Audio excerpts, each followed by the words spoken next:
today we have Miss Norma as a guest speaker, and she'll be interviewed by our chapter director.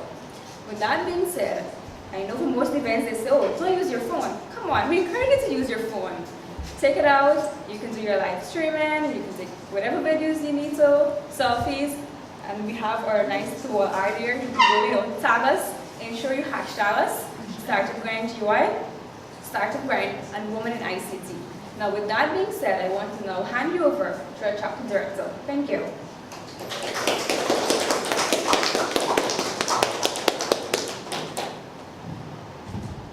Thank you very much, Ms. Arjun. That was a warm welcome from one of our very own women in ICT. As you would know, our team is made up of 3 strong women, and I admire that about them. So, tonight I would like to welcome you all to our second Fireside Chat and networking event. It is our second Fireside Chat. We started this in February and we held our first event in March, and we interviewed Mr. Eldon Marks, the co-founder of Remote Space and the founder of Version 75, and we won't be stopping. So for this event, we are interviewing a lady. She has 20 years experience. She owns her own business and she's the general manager. I would like to introduce you to Miss Norma Daniels, and I would like you to give her a warm welcome for doing this here for us tonight. Welcome, Ms. Daniels. Thank you very much.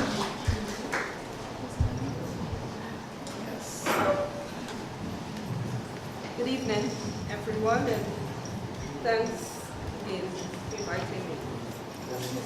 It's been a pleasure being here tonight, and I hope that we can indeed have a fire chat. Yes, we will indeed have a fireside chat. It will be fiery tonight in here. So, Ms. Daniels, I know you are, well, for those who don't know about Ms. Daniels is the local representative. She's they provide customer care and customer support and sales of major brands, HP Inc., HP Enterprise, Aperta, Burroughs, and one more, which is Digital Chip.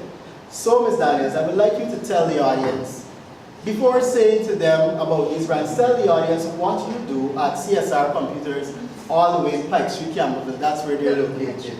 Pike Street Kitty, sorry about that. Good evening again. CSR Computers, we've been around for 20 years. We started in 1992 as a small company. First we were setting up our own computers and branding them with CSR, and then we decided to link with HP, and we stopped our own brand and began to promote HP brand of computers, storage, servers, networking, laptops, desktops, anything that comes under the HP brand. So after a few years, we were more into support. We decided to go down that road of support because what we found happening is that everybody were selling HP brand. They were selling the laptop, desktops, the server, the storage, but the support was not there for the products that were coming into Guyana. And so we went to HP and we had a contract signed with them.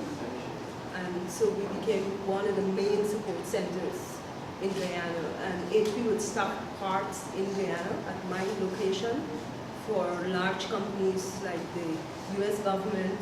They would stock parts for Gaisuko, they would stock parts for IDB. What year this was then, Ms. Daniels? What year you retired? That was in 2004, 2005. Okay. But That you were was in good. existence before that? Yeah, we started in the year of 1992. 1992? Okay. We started there. So then what services you would have provided to the Guyanese population? Within 1992? Yes, from 1992. Okay, from 1992, we started to provide services of branding our own computers. That was the first step. And then we changed it within 2000, 2004 and 2005. We started to sell HP instead of CSR computers. Well, but we don't have that brand anymore in the market. We only have HP. Okay, well, I know the audience must be wondering how or why we actually chose Ms. Daniels to be our guest speaker tonight. As you all would know, tomorrow the world is preparing for International Girls in ICT Day. And Ms. Daniels has been an advocate in Guyana for supporting young women and older women in ICT. And that is why we chose Ms. Daniels to give us a talk on engaging women in ICT. And not only that, we want to also have them involved in entrepreneurship. And we, as a support, we understand that women face challenges in this area. So we want Ms. Daniels to let you know what she has been through, how she overcame these fears, and the things that she had to do. So Ms. Daniels, the other question I would want to ask you, starting your ICT career in 1992, I know a lot of challenges you would have faced, and you even went into, as you said, you started branding your own computers and these things. But tell me, what was the population like? Did they accept it? Or did they understand what you were trying to do? Were they supportive? For the first people, it was difficult. I think people know that they feel that it's a man's world. In that particular field of ICT, it's a man's world, and as a woman coming into it, it was not very easy. I remember being mocked at, scoffed at. I remember going through different challenges, different challenges, but it was not an easy challenge as a woman, because in those days ICT was now coming into Guyana. It was not popular. You had very few companies coming into Guyana in 1992. You had a few companies started. You had about 4 to 5 companies around that time, but you didn't have any woman in that field. So actually, when I came into the field, it was a difficult field. It was really tough, of really getting over to people and getting over to the government and getting over to customers that this is what we do and this is how we can, apply it and accomplish it and do whatever.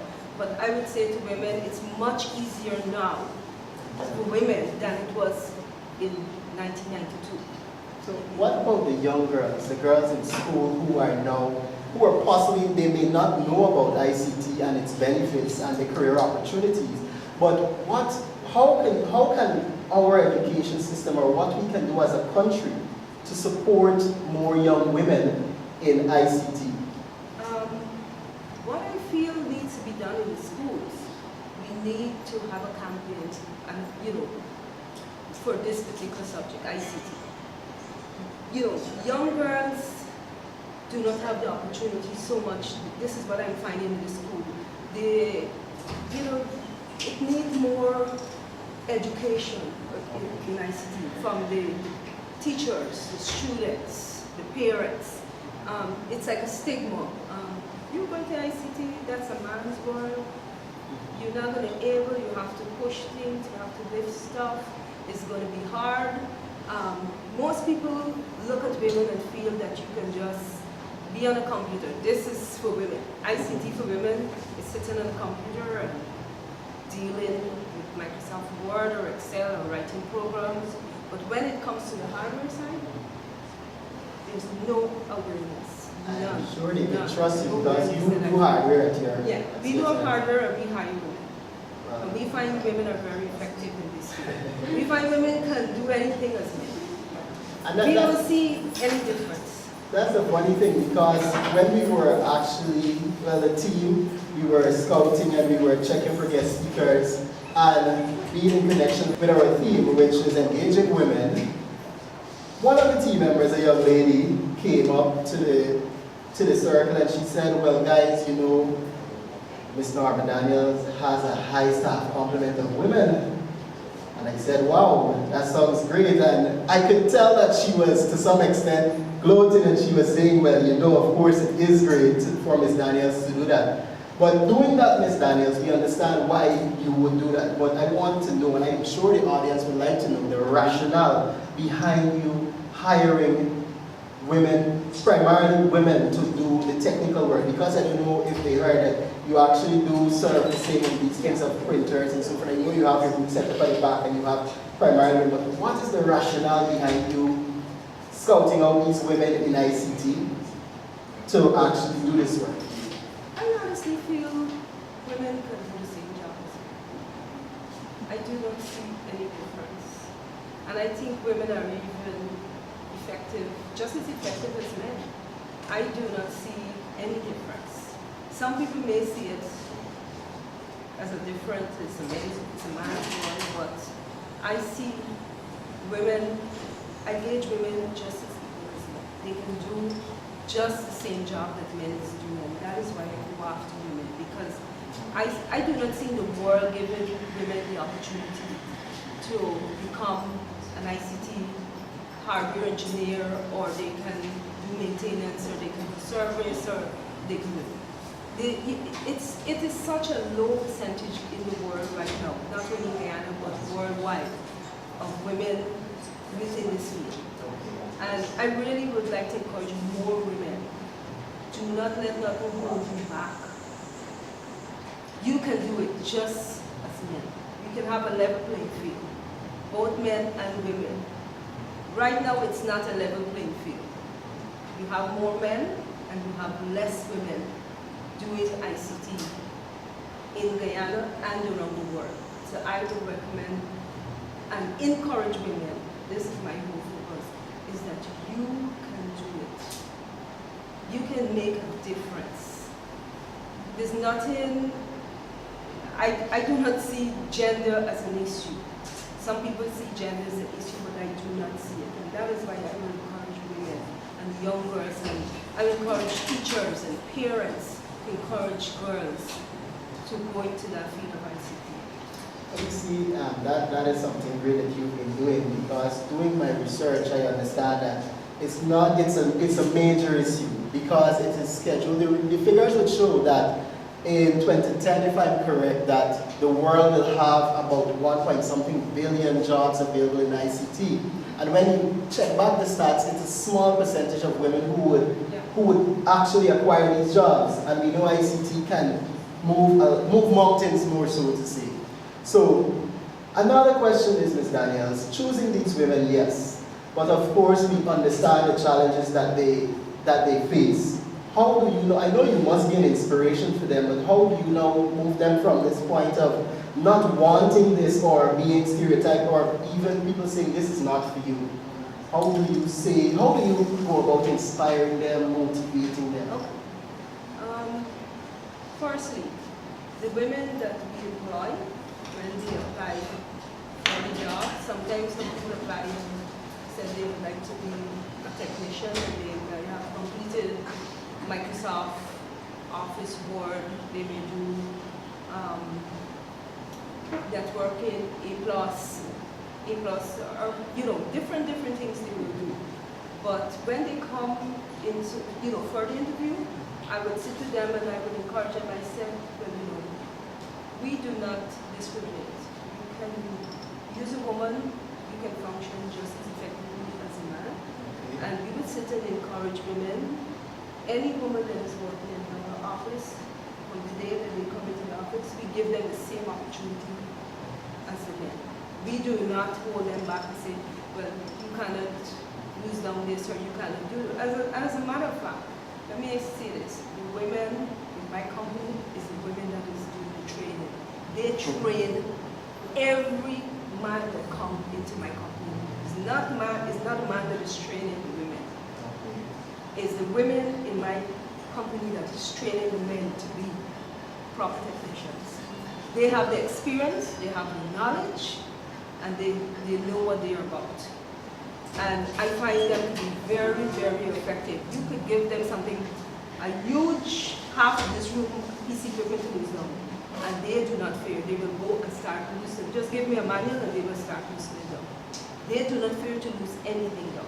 They do not fear to have no fear at all to go after any PC equipment, whether it's a printer, whether it's a plotter, whether it's a quantum machine, because At the banks, they usually, years ago, they used to use a machine named a quantum machine. It's like half of this wall.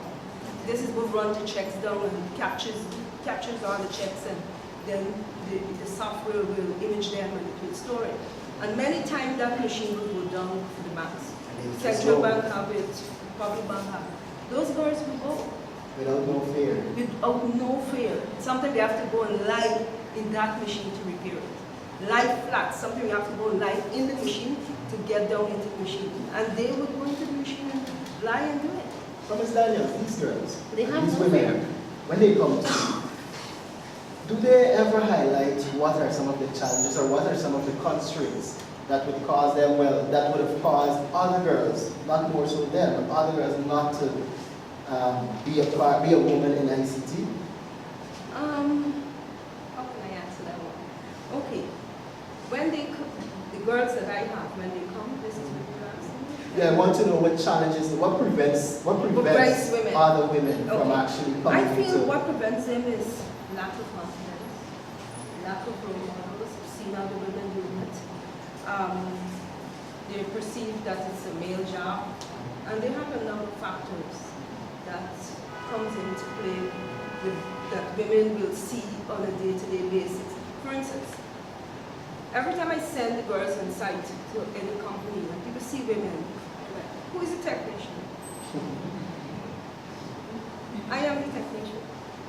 People, you could see a whole change in people's face that they know a technician is a woman coming to do a job.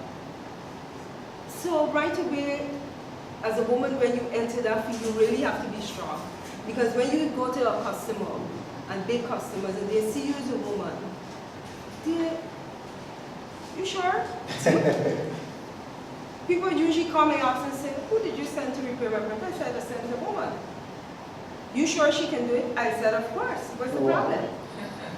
So immediately you see the problem. It's a gender-based problem. Because it's a man's job and a woman turn up to do it, people feel uncomfortable. But when the girls start to work and they get the machine working and going, I will receive many calls back. Great. It's working. Things are happening. They're eating their words. So I really would like to encourage women that you will reach, as day to day, you will come with obstacles. But you said they need role models. I'm sure they. You need role models. I'm sure they look at you as a role model, and I know they have many others. But the thing is, this is what I want to drive home. This is something we're trying to do at Start and Brand as well. When we have these guest speakers come right here, local guest speakers, we want persons to know they have guides that they can look up to. They have guides that they can model after, and they have persons that they can say, well, look, if they did it, I can do it. And I know, Ms. Daniels, you've been doing this. How many persons know for International Girls in ICT and all of these fights, they have companies who agree to start a drive to hire more women. And there are even Fortune 500 companies like Facebook. And let me tell you this is a secret, but it's the truth. Somebody in Guyana has been doing that. And that person is sitting right here. She has made it her duty to hire these women in ICT. And it's not listed on the site. Like, you know, Ms. Daniels, you should look into getting your name listed there. Because you see, a lot of persons, and that's something, I know we spoke briefly, and when we started speaking, we connected, and we actually realized we knew each other before. But the thing is, you said you like action. You're the action type. And a lot of persons just say, well, this is what we're doing, and we will promote this and we will do this, but you're actually doing it. And I would challenge the entrepreneurs, persons here, to actually take a step and bring equality. Because I have, as I said, on the team, the Start and Brand team, we have 3 strong women, right? 2 in ICT and 1 in communication. And sometimes it can get really, it's a tug of war, but in the end, it's a different perspective, and I'm sure that is what you were trying to say earlier. It's a different perspective you get on matters and on issues which help you very much.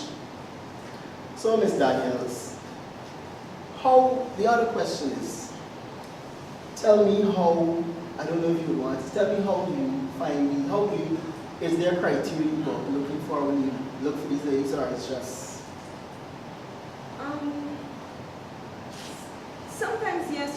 certain criteria. For instance, Sonia, which is my senior technician, she is a Write this certified. Yeah, okay. She came out of the electrical field, so she had that experience as an electrician. She used to work at Guyana stores years ago, and after Guyana stores closed down, she was looking for a job, and she had some technical knowledge as an electrician. She did electrician and electronics at GTI, and so she was somebody that didn't fear to come into a new environment and to be trained, and because she had some previous experience. Daniela now, she didn't have any prior experience in the electronics or electrical field, but she was willing to learn. And I'm sure they have women out there that is willing to learn. You may not have a certificate in electronics or ICT or whatever, but you want to do this. And I would encourage you to get yourself into a school that offers like ICT programs, which is probably GTI. You have a number of places that offer training, and you can start It comes back to education. Sure, yeah, it comes back to education. And something that I did mention to you yesterday that I found, that in Guyana, I do not see a school for ICT other than GTI, which is come under the government, and probably UG2 only. And I think we need more education institutes to encourage young people, not only female but male. For instance, not everybody can work and go to GTI in the afternoon, or I don't know the programs. I think some is full-time program, and I think UG program is a full-time program also. So it's difficult to do information technology at UG as a part-time student, and which I think needs to be changed. I think we need in Guyana a better institute, a better ICT school to help young people. They're working, they may in a different job, because this is a job that they probably have to do to make a living, but then they're hard, they want to do something different, but there's no school, there's nothing that you can go to in the afternoon which is free. You have like global technology, you have like computer world, which is mostly software. And I don't see much of a hardware, anything with hardware. Probably I may be wrong if you can tell me, but I do not see anything in Guyana other than GTI, which I'm not sure if it's a full-time course or if it's a part-time course. Somebody will be able to tell me this. But I know for UG, it's full-time. Would you start a social venture to do something like in collaboration with possibly the government, or? I would be willing to help them, but it all depends if the government wants to do this. And maybe you can go to them with it. But in other countries, they would have, I'm sure they would have done similar things. Do you know of any strategies they utilize in other countries? I mean, not large countries, but similar to that. I think Trinidad do have a school where deals with ICT.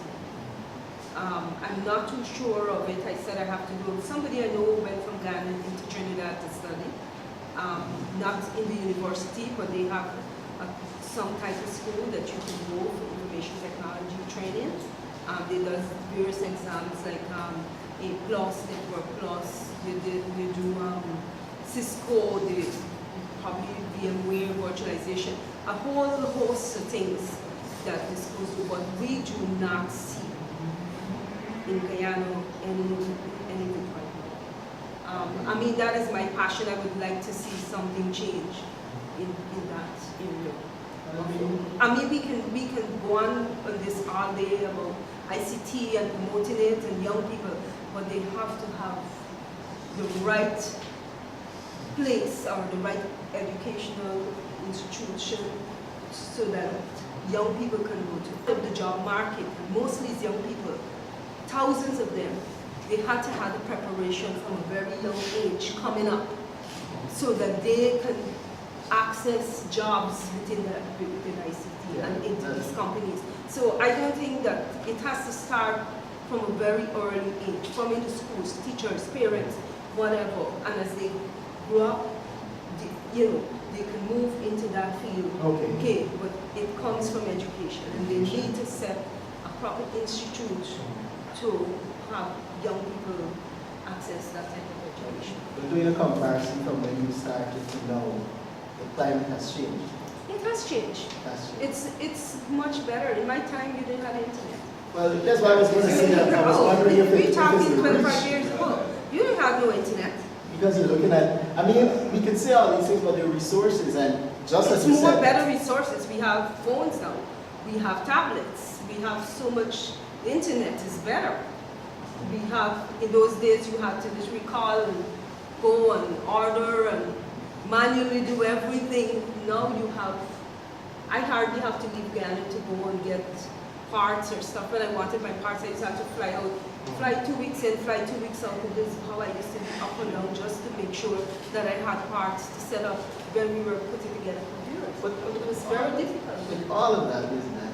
How did you go about, I know your family, how did you go about, how did you manage all of these things? You have to learn to multitask.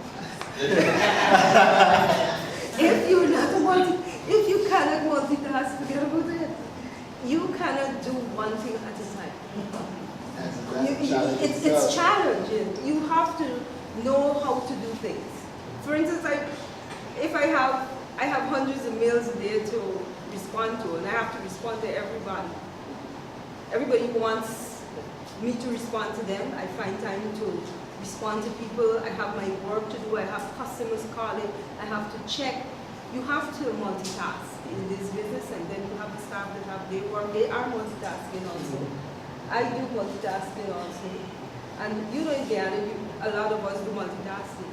We do so many things at a time.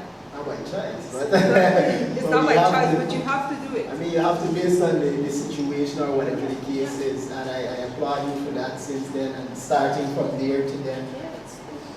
What could you say are some of the strategies or things you would have utilized to build yourself and to actually grow? Okay. The first strategy that I would encourage people in business, I won't call this strategy, but the first thing is honesty. If you have a business, make sure honesty is your motto. If you're honest, you will go any place. The second point that I would raise, you must be reliable. Yes, I know that for sure in business. Reliability is so important. You must be able to depend. The customers must be able to depend on you and know that they can rely on you for whatever the circumstances, whether it's sales, support, whatever aspect of the business that you're running. Honesty, reliability. But I mean, I like to go to the extreme. You're finished, you have more points? Well, you go, I will give you more points. All right. When you said reliability, you see, let us go to the extreme. You just could not make this deadline, and you're placed in a situation where you messed up already. I believe I would want to say something that person should do. I mean, they should at least admit and come out and say, well, look. I'm going back to honesty. You go back and you tell the customer, Mr. Jack, I know the deadline was June 24th, I'm sorry, but you're having some difficulty. Your parts are not here yet, or either shipped and I'm waiting on it to be cleared by customs or whatever. You must go back to the customer and tell them the truth. Let them know the truth, that this is it. Because if you don't do that, you're going to lose your customer. You must let them know the truth. If something's happening, you take responsibility for it. So you be honest. You must be reliable. You must take responsibility for whatever you're doing. Okay. Don't try to shift the blame to Jack or to Peter. Deal with it. Whatever the issue is, you deal with it. And the customer will understand. You have to know to speak with the customer and let them know. And if you be honest with them and you tell them the truth, be sure the customer will understand. He may wrong or frantic, but I say, Mr. Jack, you will have the item, you will have the product for you. We will make sure that. Because I believe that's a strong point. Customer service, treating customers great, and these things. But shifting over, how I know you engage these brands, and a lot of which are located in Guyana. How has it been for you with the legal framework in Guyana? Does it support you? How do you handle these things? Some of it. How can I? Let me just rephrase that. When you talk about the legal framework, are you? That's a wide topic. If you're talking, the legal framework comes into play. We talk about customs. We talk about a number of other aspects, but you do have issues on a daily basis with various in the legal side of things coming. Remember, we run support, and sometimes when we say something went down, a server went down, and parts will come through DHL, but we do have a legal process with customs, and I think each of you know the issues that goes on. I don't think that No, that's fine, but that you don't know what happens. That's one aspect of it. On other legal side, if you're talking of your packer coming into Guyana, which is all a whole different legal process. You're talking about investors, and you're talking about HP setting up its own some type of business here or that kind of thing. You have to, tell me exactly what. all right, if they were to come together, or they were to say, let you fully operate as is, as if they were here, would the legal framework in Guyana support it, or would? Let me go back on that. I am here representing your company. I am the ears and everything. I look out, whatever. I represent them. If something happens, a customer comes to me and says, look, I have a problem. I will take the problem, go to you, Packer, deal with it. But if you're talking about them coming in together, that is a whole different aspect. Like how you have them, you have HP in Costa Rica and Puerto Rico, and you have sites in China and India and various aspects of the world where they have different sites and labs set up, manufacturing plants all over the world. They do have that. If it's that way you're talking about investment, that's a whole scenario by itself. As I mentioned to you before, some of the laws in Guyana really needs to be changed to encourage investors. Foreign investors look at our laws, and when they look at it, they know whether this is a country that they could come in to invest. And I think we do have some issues going on with our laws. Some need to be amended, some need to be changed so that we can encourage foreign investors into Guyana, which I'm hoping that sooner or later down the road, the government will be looking into it, of changing some of those laws to encourage large companies. So when you say those can be like zooming on it as it relates to probably securing their brand you're speaking of. Some of the laws that needs to be changed. You have the copyright laws needs to be changed. People take people's product, make a song, and somebody takes it and cut CDs and sell it.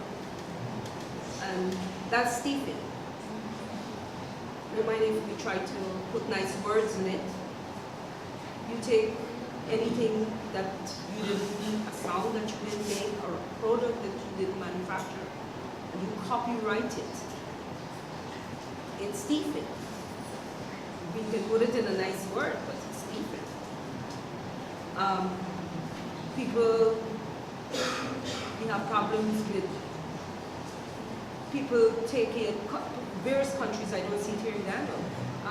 For instance, HP is losing like $100 billion a year on toners. People remanufacture. HP don't have a problem you refilling toners, but when you're going to take their box, reprint it, put a label that will mark you a pattern, and sell it back in the market, that's thieving. And if this country do not have laws protecting huge companies against piracy, these companies will not come in together unless these laws are changed, because you already, HP already have problems with various countries copyrighting their stuff. It's illegal to do it. But if somebody here do it, there's no law that HP could come into Guyana and pick you up. Probably they wait for you when you go leave Guyana, and so you go to enter the States, they're going to hold you for copyrighting. But there's no law in Guyana that they can hold you. So that's some of the issues that are that big companies look at, because we have so much copyrighting going on in Guyana. We copyright down to software. If you ask somebody what type of software they got to build on the computer, they never purchase it. It was bootleg. Because I believe Yeah. the developers coming up, and I'm certain we have some in the room, and even designers face these issues where persons would just take a product and copy it, and they don't have no means of securing it. Yeah. Well, I went to a legal workshop the other day, and I heard they were trying to say that actually they said we should be innovative with how we secure a brand by just legally registering or patenting it and placing it on the clothing itself. But I don't know much on how, if there's much legal recourse. It's not. Even if you patent a product, let's say you write a software and you have it patented, somebody take your software, a part of the software, and rewrite it or whatever, I don't think that there's any law that you can take them to court and win. Right now. They have to amend the laws. And this is what huge companies look for. They don't come into a country and there's no companies that government that protects them. Huge companies look for protection. You're here and you look for protection. If you make a dress, for instance, when you make a dress, she wanted by taking her style and where she have and we do it and sell it back in the market, because it's her design. And generally that is what's happening. If you talk to every person that produces, whether it's software, whether it's music, whether it's whatever the people manufacturers in Guyana, you have problems where people will try to. So we need people to champion these laws and actually make representation, but it's a long process. It's a long process. It's going to happen. People have been complaining a while now of it, and I think huge company know, Microsoft know this. I want you people to know Microsoft know that people are copying the software. We had an issue where a software was used from a company that I worked for. And for 15 years it was used in Guyana, and the company never know that people were using the software until they came to Guyana and had to put a stop to it. So we're saying, these are just some of the issues. Yeah. And I think persons can try to be innovative and see how they can work around it, because things have changed from then to now for you, and I'm sure in a couple of days, because you're seeing a lot of new tech companies coming on the scene, and I'm sure persons will champion it either in form of body and they make representation for these things. And I hope that it will definitely work out. But Ms. Daniels, you've been great this evening, and I applaud you for what you've been doing for especially young girls and women in ICT. I hope that more of these events, I even hope that possibly after this, persons can say to you, is that let's collaborate and look at ways we can empower young girls and women and inspire them ourselves. So, Ms. Daniels, I would like to open the floor for questions, and I hope that we have some great questions from the audience. Thank you. I hope that I was able to explain, and I hope that you learned something. I did. You know, I mean, there's so much more that we can elaborate on, but I was explaining to them yesterday, as Guyana moves on to ICT, to technology, we're going to have a lot of changes.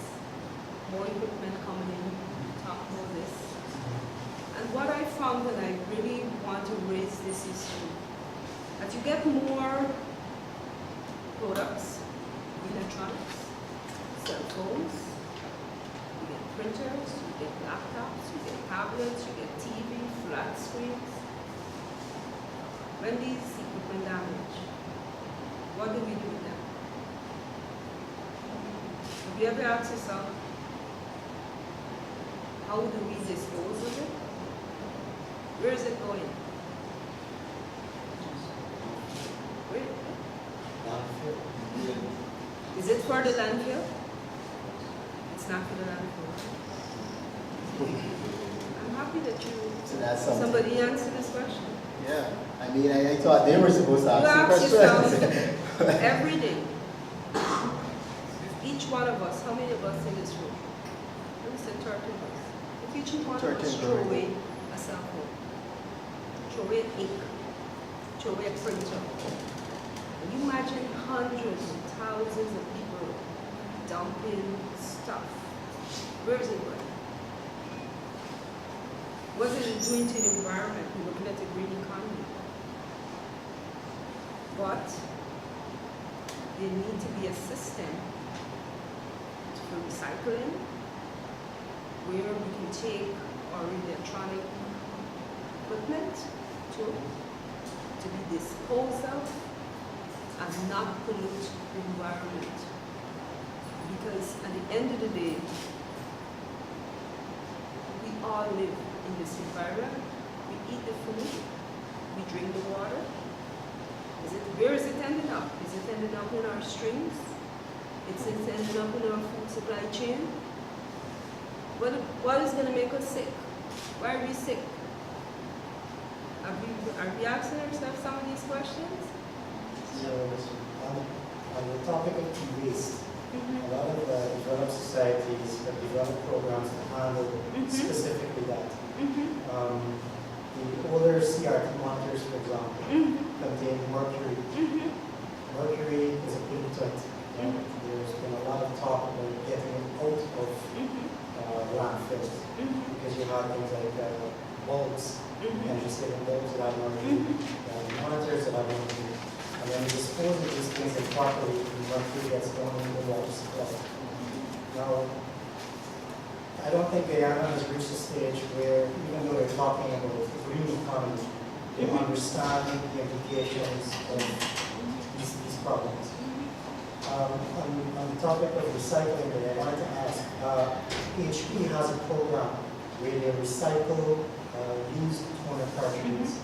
As a representative for HP, do you facilitate that program in Guyana? No, we don't.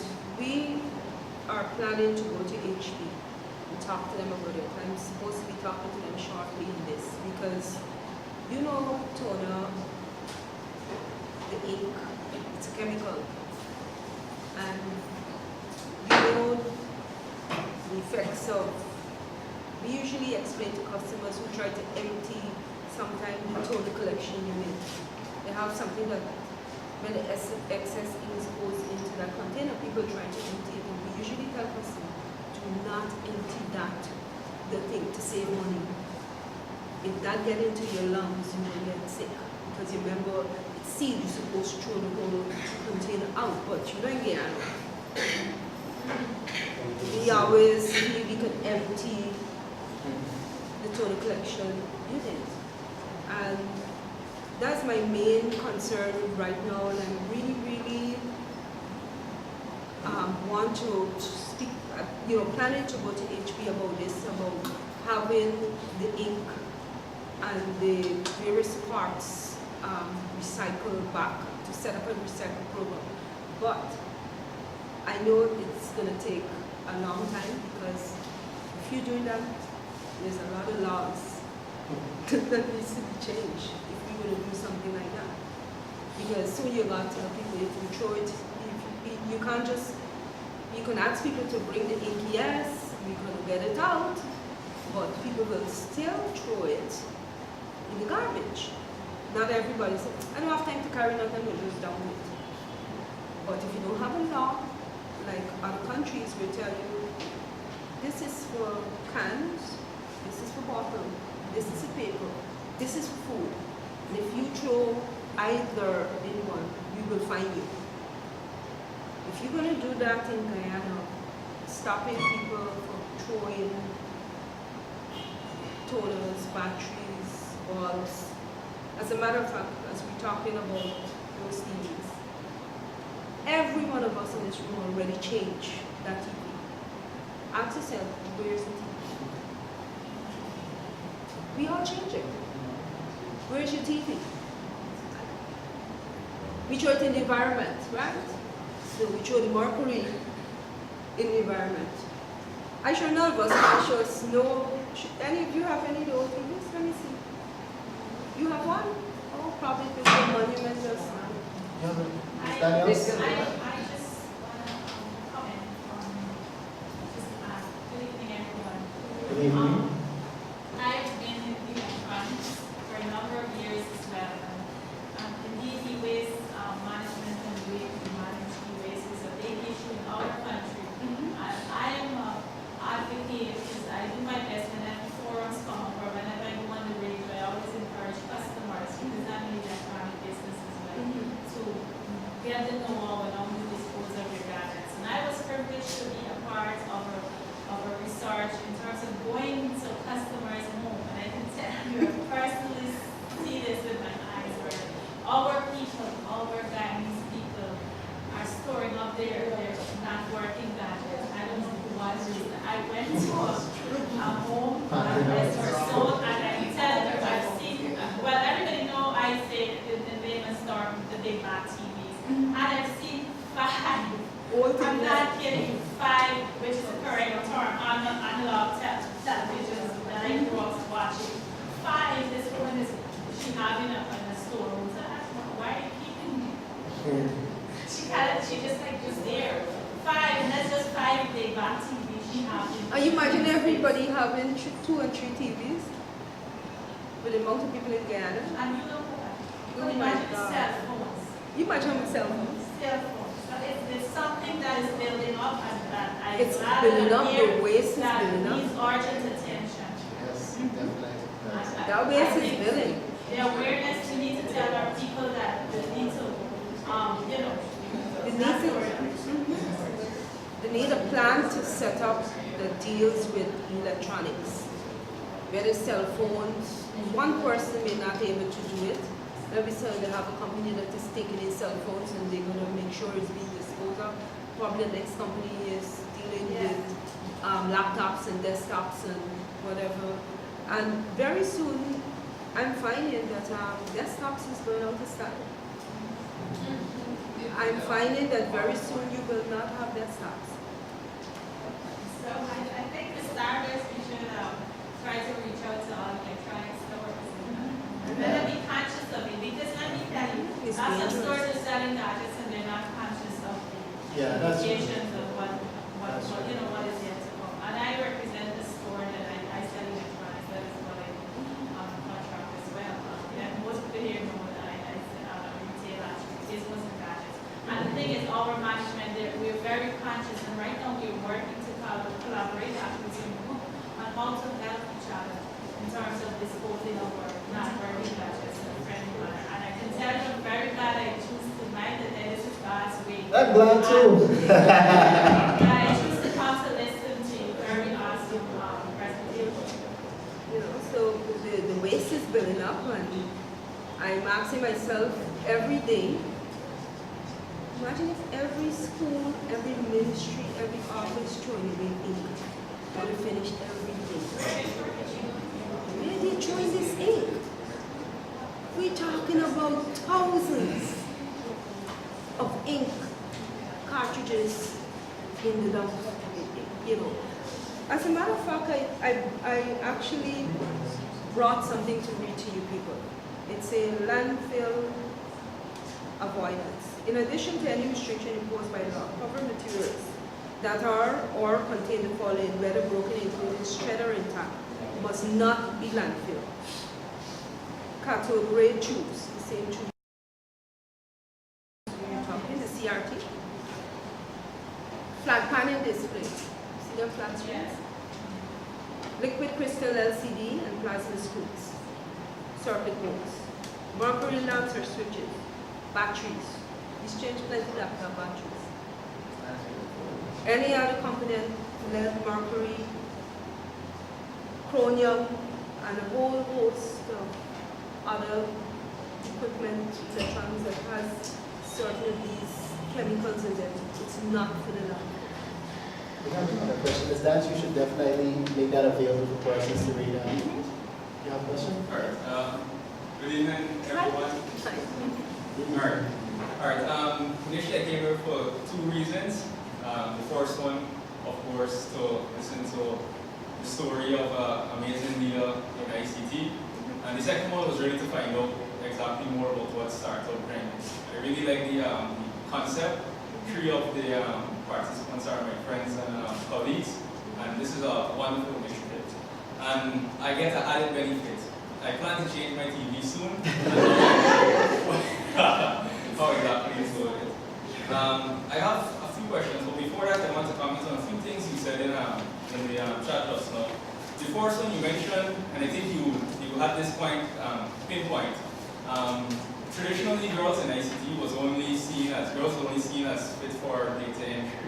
That was it. They were in ICT, but just for data entry. And the higher level jobs, they weren't really given that opportunity. Even if they were good with software, if you want to move to a high position in leadership, you need to have an understanding of both software and hardware. And they weren't given that opportunity to go up higher. But that has changed. And to add to the points that you made, I can give two examples of two persons I know who are in the infrastructure side of ICT. The current director of data network services at GT&T is a woman. She recently got that job. That's the pinnacle of IT at GT&T. They look after internet, all data services. And the previous manager of infrastructure, dealing with all the hardware in Guyana, was Ms. McPherson. She works at NDMA. I know how. Exactly, and she gave me an idea of what the work was like when she was there. She said initially persons, because she was female and all her staff were male, she had her challenges, but she was able to work around them. And I can tell you, I went there the other day and had a look at the infrastructure that they have in there, and it's proper. The systems that they have in all places, it's really good. The other one is, you spoke about the school that looks at ICT. What I don't know is that government has a plan, but this is for public service, to build the CEIT, the Center for Excellence in Information Technology. Okay. But all of this is geared specifically just to public service. It would be nice to have one open up to everyone, not just like the public service staff college. Now we have one open to everybody. See, another thing is that we have GTI teaching ITES, right? And you mentioned global. I think the global is that's more of a, you go there and write your exams. You don't exactly have the classes in a structured way to say, well, okay, we have a ICT technician course, No, or ICT they engineer don't. course. They have? They have one or two, but not. They But- have one or two courses, but not. But in it's depth. you want your own, you want to do it by Yeah. yourself. Yeah. It's not like a semester-based kind of No, thing. no, I think no. that's what you're really looking at, right? Yeah. A semester-based Yeah. kind of structure. Yeah. Global is a go and do Their on your own as learning it were. programs are to prepare you for the exam. For the examinations, exactly. Like But if you have want to do something- A plus or network plus, they have a class Exactly. that prepares you. But to have a structured syllabus basically to say that at the end of this course you will learn skills in hardware virtualization or deal with the specific things. There isn't that structured kind of thing. Yeah. The other one is you mentioned, and this is very relevant, how ICT helped your business. You said before it was 2 flights to go, 2 flights to come, but now with the increasing technology, I can just ICT do it online. Yeah. Exactly. It's better. The one question, you said in 2004, that's when you started your work with HP. Yeah. So before that was just like local. I just was set it up. Alright, so how was it going from dealing just locally to now dealing with an international company? Because they wouldn't invest, you know, they would be very careful with who they choose to do business with. And to interface with persons at that level, what was the experience like? The experience, but I have to go way back. When I started, it was a chance that I was taking. Let me explain what happened. And I really got that contract by, I think it's God. I was in New York, and I was purchasing some printers for a company. And it was quite a few printers. And I really wanted, I do not like to sell a product that I do not support. I see people selling a number of stuff in Guyana, but when it comes to support, everybody just sells and disappears. When the problem comes, my phone rings all day. I have a problem. I bought this HP and I have a problem. And so I always would say, when I'm selling, I want to make sure that I support what I sell. So I called the packer and I said, I want to purchase this amount of printers, and I really want to support these printers. I do not want to sell them without the support. And he asked me which country I'm from, and I said I'm from Guyana. And he said, you know something? We don't have any person in Guyana that is doing support. Do you want to do support for HP? I said, no problem, I can try. He said, well, listen, we have an event with casts from all over the world meeting in Miami at the Fontainebleau. If you want, I will invite you to this event, but I'm going to give you a name of a person that you're going to call, and so that he can make the arrangements. And I asked him the date. You believe the date that he gave me, I was coming back into Guyana the day before. So I'll just have to come into Guyana, then leave to go back out to Miami. And I told him, I said, I'm not sure if I'll be able to make it because I'm traveling back to Guyana this date, and I see the conference is the next date, but if I can make it, I will come. So he sent me the information of the guy, and I called the guy, and he said, okay. I didn't know a single soul. I was like, God, where am I going? I don't know where am I going to this place, and I don't know anybody. He said, when you could reach this place, just ask me. You like came in Guyana, I didn't sleep. I stayed in New York, I booked a ticket. Coming to Guyana, put on my bag, pick up the next bag, and went back to the airport. And I went straight to the conference. Enter this conference, no a single soul. Go to the girl, I said, can I speak to Carlos? Can you tell me who's Carlos? She said, hold on. And when I see him, I'm going to call you. And I was waiting like 5 minutes. And she said, look in there. So I went to him and I said, good evening. Do you know Carlos? I said, my name is Norma. He said, truly you make it? He couldn't believe, nearly fainted. And that was how I made the connection. I went into the meeting. I was able to sit and see how the whole support system works in other countries. And they were doing a training, but I was speaking English and they were all in Spanish. So they had an interpreter, I had a headphone, and I would listen in English. And after I went and I met the CEO, I was able to, the CEO was meeting. And I explained to her, to the guy, I said, you know, I'm from Guyana, and he got a map and he said, you're from Guyana? See Guyana, Blanco, no support. He said, send me your a proposal and I will look at it, and if it's, you know, if this pass, I will look at it. And exactly I did. I came back to Guyana, I sent a proposal, it was approved, and that's how I ended up working for HP. I worked for HP with nearly 20 years. That's great. You know, That's great. so- Deserves a round of applause. What I'm saying is that sometimes you have to make a sacrifice to get me. I could have come back into Guyana and said, I'm going back to Miami. I don't know a single soul. But sometimes when opportunity knocks, you gotta take it. You must take it. Do not postpone it. If I had postponed it, I think I would have had HP. And from that contract, if I were with every company, I'd be working for everybody. As soon as somebody realized I work for HP, somebody ready to come.